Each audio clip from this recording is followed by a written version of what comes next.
नमस्कार फ्रेंड्स, इस वीडियो में हम लोग प्रतियोगिता में पूछे जाने वाले प्रश्नों के हल करेंगे जो आपके कई सारे एग्जाम, चाहे वो बीपीएससी हो, यूपीएससी हो, एसएससी हो, रेलवे हो, हर एक वैसे एग्जाम जिसमें जीएस से संबंधित प्रश्न पूछे जाते हैं उसमें आपको सहायता प्रदान करेंगे। तो चलिए चलते हैं पहले प्रश्न की तरफ। तो पहला प्रश्न है कि भारत के किस राज्य में रेलवे लाइन नहीं है। भारत के किस राज्य में रेलवे लाइन नहीं है? तो इसका सही उत्तर होगा, आप भी इसका उत्तर बनाते चलेंगे, तो इसका सही उत्तर होगा ऑप्शन ई। अब इसका डिस्क्रिप्शन देख लें। उपर्युक्त में से कोई नहीं अथवा उपर्युक्त में से एक से अधिक। असम के दुधनोई और मेघालय के गारो हिल्स के बीच 131 किलोमीटर का रेल मार्ग चालू होने के बाद भारत में ऐसा कोई राज्य नहीं है जहां रेलवे लाइन नहीं है। भारत में रेल मार्ग की कुल लंबाई 66,687 किलोमीटर है एवं प्रथम 3 राज्य उत्तर प्रदेश, राजस्थान एवं महाराष्ट्र है। अगला प्रश्न है कि रात्रि में चमकने वाले पिंडों को किस नाम से जाना जाता है। रात्रि में चमकने वाले पिंडों को किस नाम से जाना जाता है? तो इसका सही उत्तर होगा ऑप्शन ए, खगोलीय पिंड। रात्रि में चमकने वाले पिंडों को खगोलीय पिंड के नाम से जाना जाता है। आइए इसका डिस्क्रिप्शन देखें। खगोलीय पिंड, रात्रि के समय आकाश में चमकने वाले पिंडों को खगोलीय पिंड के नाम से जाना जाता है। सूर्य, चंद्रमा और रात के समय आकाश में जगमगाते लाखों तारों को खगोलीय पिंड अथवा आकाशीय पिंड कहा जाता है। कुछ उल्काएं बिना पूरी तरह जले पृथ्वी पर अंतरिक्ष से निकलकर पहुंच जाती है, इन्हें उल्का पिंड भी कहते हैं। अगला प्रश्न है कि बरमूडा त्रिभुज कहाँ अवस्थित है। बरमूडा त्रिभुज कहाँ अवस्थित है? तो इसका सही उत्तर होगा ऑप्शन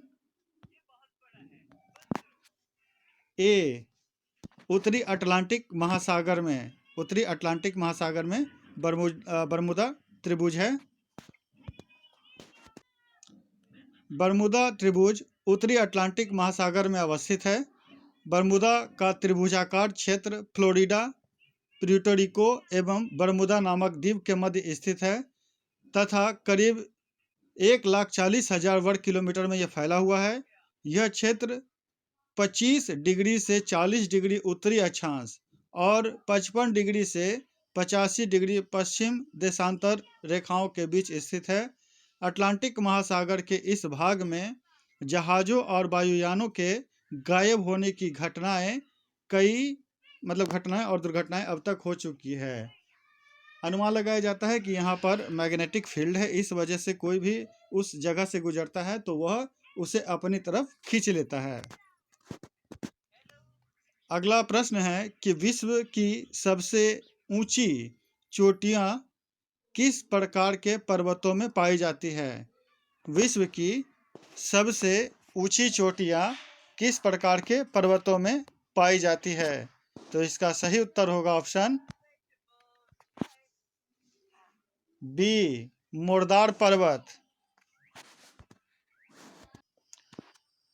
नवीन मुर्दार पर्वत, विश्व की सबसे ऊंची चोटियाँ नवीन मुर्दार पर्वतों में पाई जाती हैं। नवीन मुर्दार या बलित पर्वतों की उत्पत्ति संपीड़न की शक्ति द्वारा हुई है। बलित पर्वत के उदाहरण हैं हिमालय, अल्पाइन पर्वत समूह, रॉकीज एटलस आदि। यूरोप के आल्प्स, दक्षिण अमेरिका के एंडीज आदि मुर्दार पर्वत के उदाहरण हैं। विश्व की सबसे ऊंची चोटी माउंट एवरेस्ट है जो 8,848.86 मीटर है। नवीन मुर्दार पर्वत का मतलब हुआ जिसमें अभी भी वो गति में है और उसका दिनों दिन वृद्धि होता रह रहा है। अगला प्रश्न है कि किस वैज्ञानिक ने अपवर्तन चक्र को परिवर्तित किया? किस वैज्ञानिक ने अपवर्तन चक्र को परिवर्तित किया? तो इसका सही उत्तर हो जाएगा ऑप्शन ए, पेंग। पेंग ने अपवर्तन चक्र को परिवर्तित किया है। मुख्य रूप से अपवर्तन के कारण प्रवाहित जल यानी नदियाँ, हिमानी, वायु व लहर है। नदी के अपवर्तन कार्य को प्रभावित करने में जल का वेग, जल का आयतन, नदी के तल की बनावट, नदी के जल में जलोढ़ की मात्रा आदि का महत्वपूर्ण योगदान है। नदी अपवर्तन के मुख्य उदाहरण गार्ज, कैनियन, जलोढ़ पंख और शंकु डेल्टा आदि है। अगला प्रश्न है कि गंगा के मैदान की पुरानी कछाड़ी मिट्टी क्या कहलाती है? ये बहुत इंपॉर्टेंट क्वेश्चन है। गंगा के मैदान की पुरानी कछाड़ी मिट्टी क्या कहलाती है? तो इसका सही उत्तर हो जाएगा ऑप्शन बी, बांगर। बांगर। गंगा के मैदान की पुरानी कछाड़ी मिट्टी बांगर कहलाती है। बांगर वह ऊंचा भाग है जहां नदियों की बाढ़ का जल नहीं पहुंचता। यह पुरानी जलोढ़ मिट्टी द्वारा बना हुआ होता है, जबकि खादर नवीन जलोढ़ मृदा से निर्मित मैदान है जिसकी ऊंचाई बांगर से कम होती है। प्रत्येक वर्ष आने वाली बाढ़ के द्वारा लाए जलोढ़ अवसादों के निक्षेपण के कारण इसका नवीनीकरण होता रहता है, इसलिए यह सर्वाधिक उपजाऊ क्षेत्र होता है। अगला प्रश्न है कि भारत का सबसे बड़ा हिमनद कौन सा है? भारत का सबसे बड़ा हिमनद कौन सा है? तो इसका सही उत्तर होगा सी, गंगोत्री। गंगोत्री जो है भारत का सबसे बड़ा हिमनद है। भारत का सबसे बड़ा हिमनद गंगोत्री है।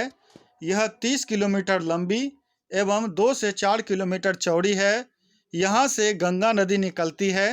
अन्य हिमनद में सासाइनी, सियाचिन, पुनमेह, कंचनजंगा प्रमुख है। अगला प्रश्न है, रबर उत्पादन में अग्रणी राज्य कौन सा है? रबर उत्पादन में अग्रणी राज्य कौन सा है? तो इसका सही उत्तर हो जाएगा ऑप्शन बी, केरल।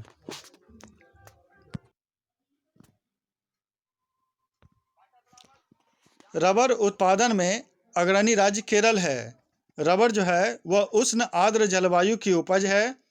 भारत में इसका सर्वाधिक उत्पादन दक्षिण भाग में होता है। देश के कुल रबर उत्पादन में 90% से अधिक योगदान केरल का है। दक्षिण के अलावा पूर्वोत्तर राज्यों में भी रबर का उत्पादन किया जाता है। Association of plasters of Kerala (AP) के आंकड़ों के मुताबिक 2017-18 में देश में रबर के कुल रकबे का 67% केरल में था। अगला प्रश्न है कि दुनिया का पहला 100% जैविक राज्य कौन सा है? दुनिया का पहला 100% जैविक राज्य कौन सा है? तो इसका सही उत्तर होगा option C, Sikkim.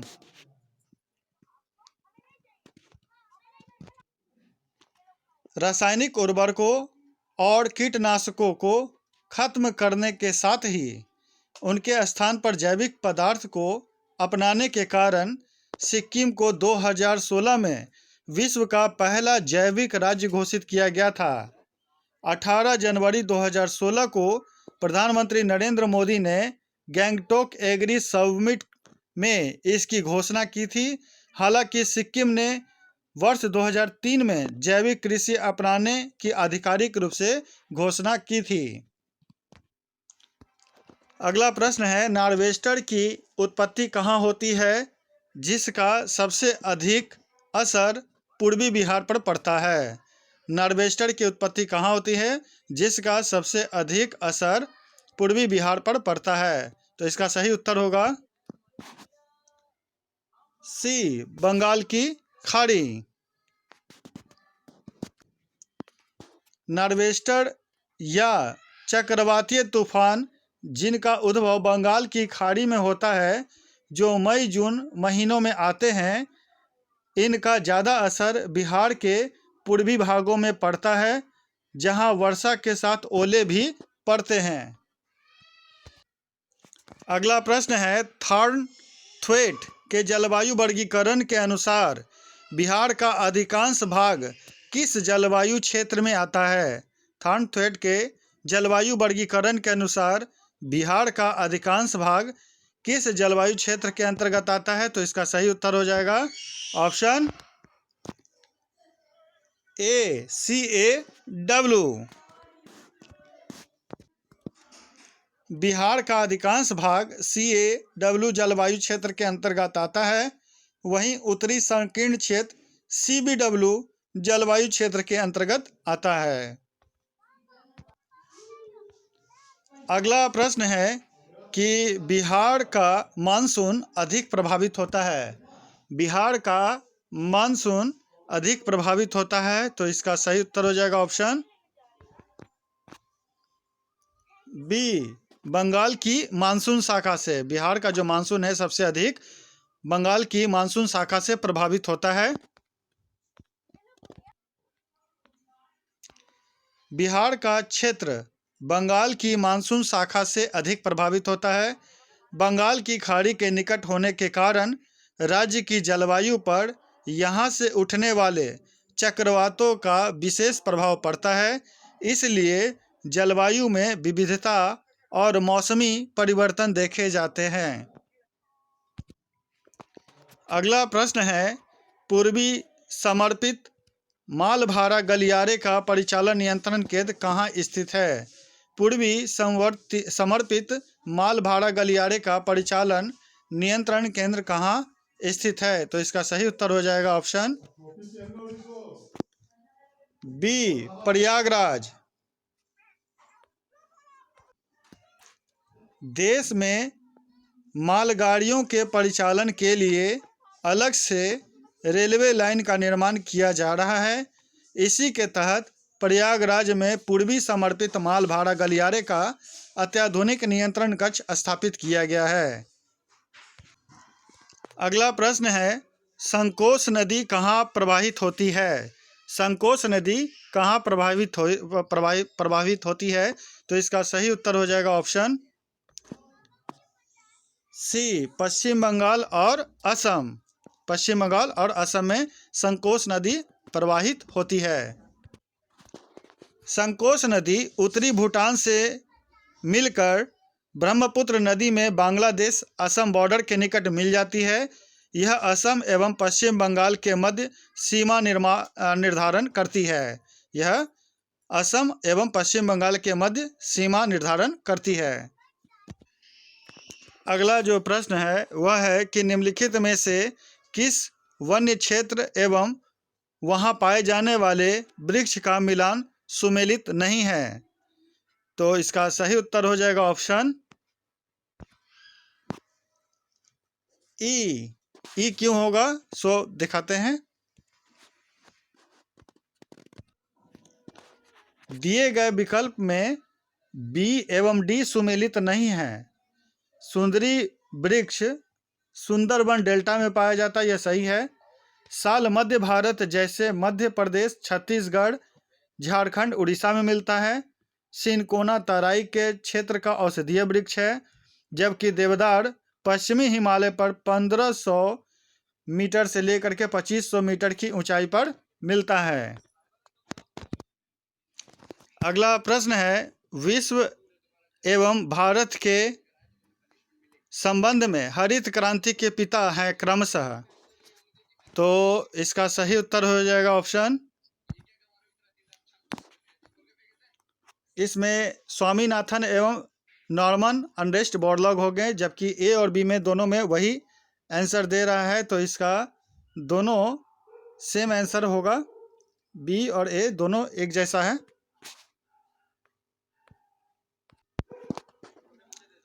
Ernest Borlaug और स्वामीनाथन। नॉर्मन अर्नेस्ट बोरलॉग का जन्म अमेरिका में हुआ था, परंतु उन्होंने मैक्सिको के कृषि रिसर्च संस्थान में उत्कृष्ट कार्य किया था। उन्होंने उन्नत बीज का निर्माण करके कृषि के क्षेत्र में महत्वपूर्ण क्रांति का सूत्रपात किया, जिसके लिए उन्हें नोबेल पुरस्कार से भी सम्मानित किया गया। 2006 ईस्वी में भारत सरकार द्वारा बोरलॉग को पद्म विभूषण अवार्ड भी दिया गया था। अगला जो प्रश्न है वह है कि आपको इसमें सही चुनना है कि कौन सही मिलान सही है इसका। तो बता दें, इसमें खुदीराम बोस स्टेडियम मुजफ्फरपुर में है, यह सही है। राजेंद्र स्टेडियम पटना में है, यह गलत है, यह छपरा में है। मिथिलेश स्टेडियम पटना, यह सही है। इंदिरा गांधी स्टेडियम आरा नहीं होगा, इसका सही उत्तर होगा पूर्णिया। तो इस तरह से इसका सही उत्तर हो जाएगा ऑप्शन ई।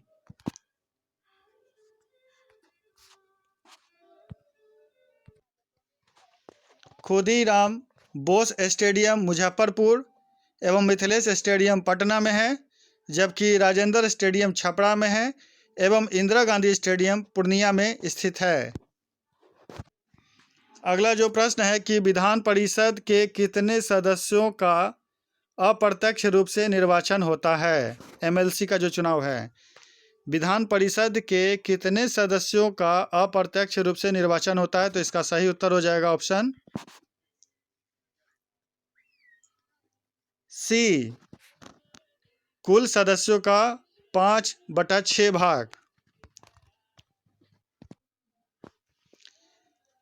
विधान परिषद के सदस्यों की अधिकतम संख्या विधानसभा के सदस्यों की संख्या का 1/3 और न्यूनतम 40 समान स्थिति में निर्धारित की गई है। कम से कम 40 होना जरूरी है, और नहीं तो विधानसभा के 1/3 सदस्य अथवा दोनों में से जो भी हो। विधान परिषद की संख्या का 1/3 भाग सदस्य स्थानीय निकायों से, 1/12 भाग सदस्य स्नातक निर्वाचन से, 1/12 भाग सदस्य शिक्षक निर्वाचन से और 1/3 भाग सदस्य विधानसभा से निर्वाचित होते हैं।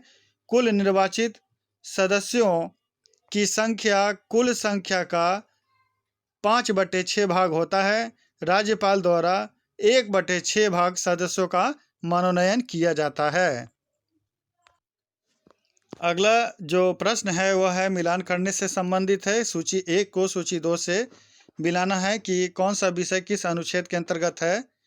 तो इसमें हम जो देखते हैं धन विधेयक, वो अनुच्छेद 110 में है।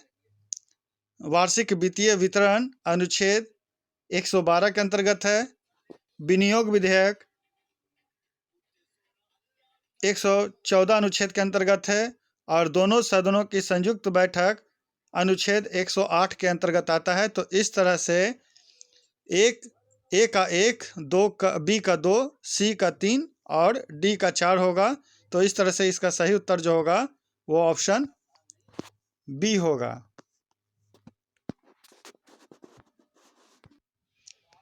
धन विधेयक अनुच्छेद 110, वार्षिक वित्तीय वितरण अनुच्छेद 112, विनियोग विधेयक 114 और दोनों सदनों की संयुक्त बैठक अनुच्छेद 108। अगला जो प्रश्न है कि भारतीय संविधान के किस अनुच्छेद में प्रावधान है कि राज्य के मुख्यमंत्री की नियुक्ति राज्यपाल करेगा। भारतीय संविधान के किस अनुच्छेद में प्रावधान है कि राज्य के मुख्यमंत्री की नियुक्ति राज्यपाल करेगा। तो इसका सही उत्तर हो जाएगा ऑप्शन ए, अनुच्छेद 164। भारतीय संविधान के अनुच्छेद 164(1) के तहत यह प्रावधान किया गया है कि मुख्यमंत्री की नियुक्ति राज्यपाल करेगा और अन्य मंत्रियों की नियुक्ति राज्यपाल मुख्यमंत्री की सलाह पर करेंगे। संविधान के अनुच्छेद 153 के अनुसार प्रत्येक राज्य में एक राज्यपाल होगा। अगला प्रश्न है स्वर्ण सिंह समिति का संबंध है। स्वर्ण सिंह समिति का संबंध किससे है। तो इसका सही उत्तर हो जाएगा ऑप्शन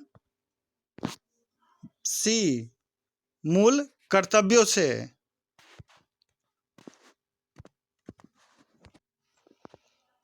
स्वर्ण सिंह समिति का संबंध मूल कर्तव्यों से है। मूल कर्तव्य संविधान के भाग 4A में है। मूल कर्तव्यों को संविधान में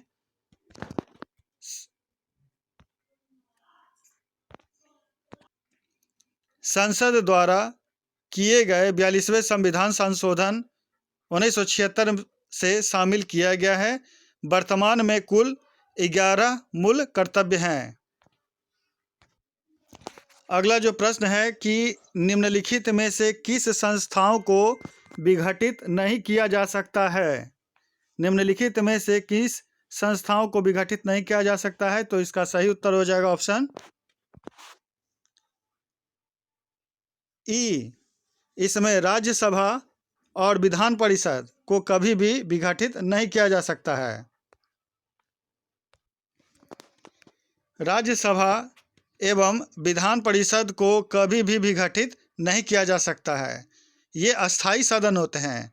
राज्यसभा एवं विधान परिषद को केंद्रीय एवं राज्य की विधायिका में उच्च सदन कहा जाता है।